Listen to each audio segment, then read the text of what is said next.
Hello, in this video we're going to look at the intermediate value theorem. Now to build an understanding of this theorem, we're going to do a little activity. Normally this activity is done in class, but because this is a video, you're going to each work on the activity on your own. So there's a link in the description. You can go ahead and click on that link and walk through. There's a guided activity where you're going to look at some different graphs and you're going to uncover some different portions of the graph and see if you can find x-intercepts, also called roots. And so go ahead and work through that activity, see what you find, and then once you're done the activity, jump back to this video. Alright, so assuming you went through the activity, I want to focus on the very end, where we are trying to find out which one of these must have a root behind it. So must there be a root behind circle A, circle B, or circle C?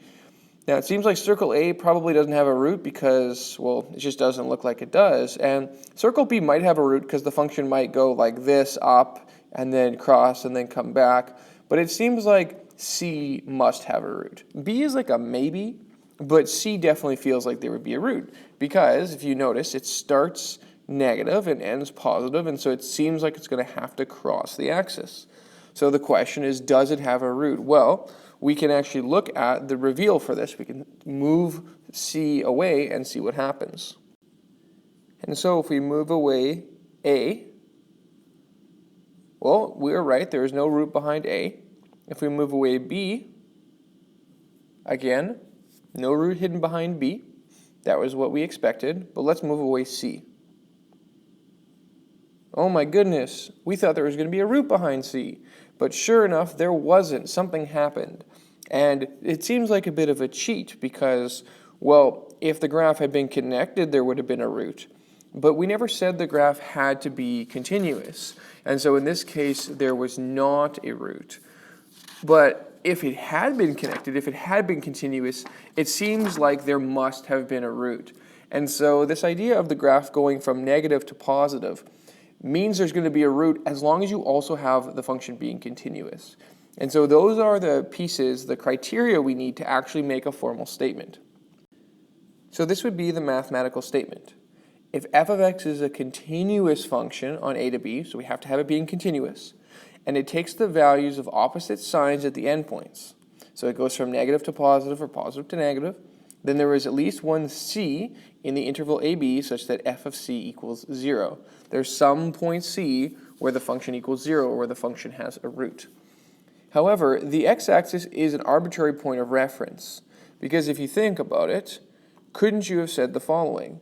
Let's say you have a continuous function and it takes on the values of 2 and 4 at the endpoints. So here's our function. Maybe it's here, it's got the value of 2, and over here it's got the value of 4.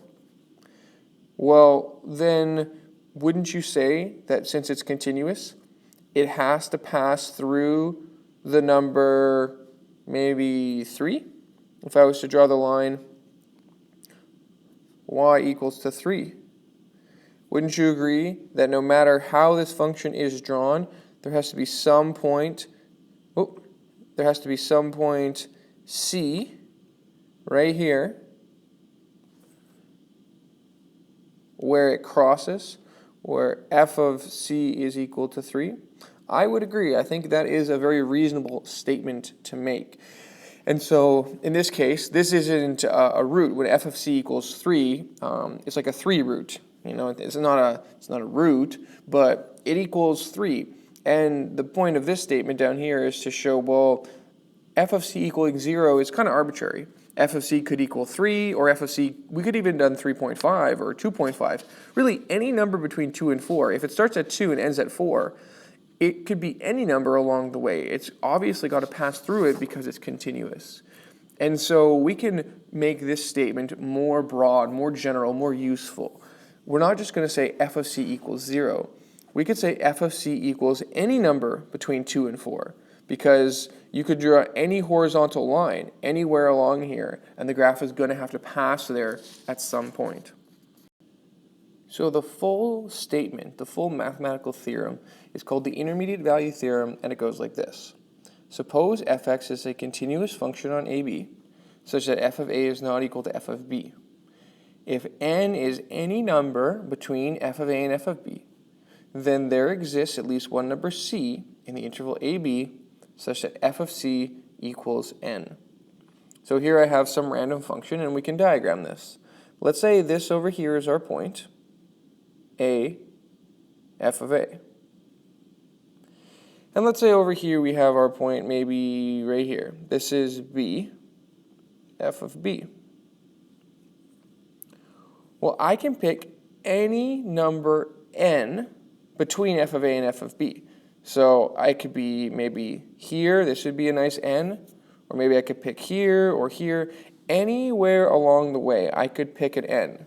Let's go right here. So I've got my n.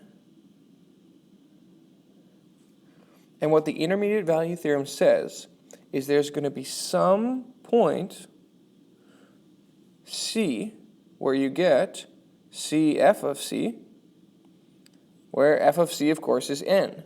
In English, it means there's going to be some point, some x value, where the graph passes through that line y equals n.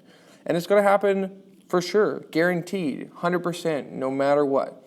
Now, there is no proof for this intermediate value theorem that we're going to look at in this course. It's already difficult enough to understand. It's a pretty challenging theorem, and you can prove it in other calculus courses. But hopefully it makes sense enough. Hopefully you believe it, that it feels reasonable. And so again, you can trust me on it. I have proved it, and you can look at the proof of it in your future calculus courses. So let's go do an example here. So let's show that this function, f of x equals x to the 5 plus 2x to the 4 minus 6x cubed plus 2x minus 3. Let's show that this function has a root between 1 and 2. All right, well, we need to show it has a root between 1 and 2. So let's find, well, maybe we could find f of 1, maybe we could find f of 2, maybe we do some factoring. I don't know, we need to show it's got a root between 1 and 2. Now, if we think from pre-cal, so just as if we step back, from pre-cal, we could find the possible roots because we know the possible roots will be the factors of this term here. So we'd have plus minus 1 plus minus 3. So these are the possible roots. And you could, of course, check those with synthetic. But what's really interesting here is we're apparently going to show that there's a root between 1 and 2. That there's actually a root here that's not a pre-cal root, a root that you couldn't find with pre-cal. Well, let's go ahead and find f of 1 to start it off. So f of 1 is equal to 1 to the 5 plus, and then 2 times 1 to the 4 minus 6 plus 2 minus 3. So that's going to give us, if we work that out, negative 4. So this is negative. If we were to draw a little diagram over here, it's like f of 1 is equal to, well, negative 4. So here's our point, 1, negative 4. Now we find f of 2. Well, f of 2 will be 2 to the 5 plus 2 times 2 to the 4 minus 6 times 2 to the 3 plus 2 times 2 minus 3. So 32 plus 32 minus 6 times 8 plus 4 minus 3. So that's going to be 64 minus 48 plus 1. So that's going to work out to, well, 16 plus 1, so 17, which is positive. So over at 2, it's going to be, well, not quite the scale. But over here at 2, you're going to have 17, which is positive. And so as you draw this graph, no matter how you draw the graph, it's clearly going to have to cross the x-axis because it starts off negative and ends off positive. And again, your reasoning for that is the intermediate value theorem. So we can say by the IVT, intermediate value theorem for short, fx has a root between 1 and 2. Which again is quite interesting because this is not a pre-cal root. A pre-cal root would have been plus minus 1 or plus minus 3. And so we found a root that you actually couldn't have found using pre-cal. Now, we're going to go ahead and look at this graph, and we're going to see if we can get a little bit closer, see if we can zoom in on this root, because it's a little interesting, and it would be nice if we could get a little closer for this root. So here on Desmos, we have the function, and we have f of 1 being negative 4 and f of 2 being 17. Now, just for fun, I'm going to go, instead of doing 2, I'm going to type in 1.5. Now, notice when I type in 1.5, it's going to be a negative number. That means that between 1 and 1.5, I can't guarantee there would be a root because they're both negative. I need a change in sign. But let's go ahead and keep this as a 2 and make this one a 1.5. Well, notice, one of them is negative and one of them is positive. That means that now I can update my approach. I can say, okay, well, I knew before there was a root between 1 and 2, but now I've narrowed it down. Now I know there's a root actually between 1.5 and 2.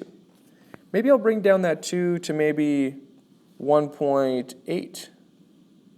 Notice how it's still positive. So I can say again, by the mean value theorem, there must be a root between 1.5 and 1.8. I'm getting closer to this root. So let's maybe make it 1.7, maybe 1.6. Oh, notice I've got them both being negative now. So the intermediate value theorem doesn't guarantee me a root. But if I go back to 0.7 and 0.6, now again I have a negative and a positive, so the root must be between 1.6 and 1.7. We can keep going with this approach. We could go 1.62, 1.63, 1.64, and eventually we find 1.63 is going to still be negative. And so over here, we're really close for this root. We know it's between 1.63 and 1.64. That's incredibly precise for a root. Now, you could keep going and get further and further and further decimal approximations for it. I'm going to go ahead and throw the graph on here, and Desmos will tell us my exact root. It's 1.634. So just like we said, it was between 1.63 and 1.64. It's about halfway between those two. And it's interesting that you can get so close to this root just by using the intermediate value theorem. So let's go ahead and do a multiple choice question on what interval will fx have a root. Go ahead and pause the video and give it a try. Alright, so assuming you gave it a try, let's go ahead and try that first interval. So if I try f of 0, well, I'm going to get 1. And if I do f of 2, 8 minus 4 plus 1, which will be 5. Notice they're both positive. Now, that doesn't mean there's not a root between those two. There could be a root. It's hypothetically possible, but we don't have the guarantee. We must have a root when it's negative to positive. When it's just positive to positive, who knows? So it's not going to be A. You can go ahead and try B and C. It won't work there either. But if you try D, f of negative 1 is going to give you negative 1, subtract 1 plus 1, which will be negative 1. And we already know that f of 0 is equal to 1. So it goes negative to positive, which means the correct answer is D.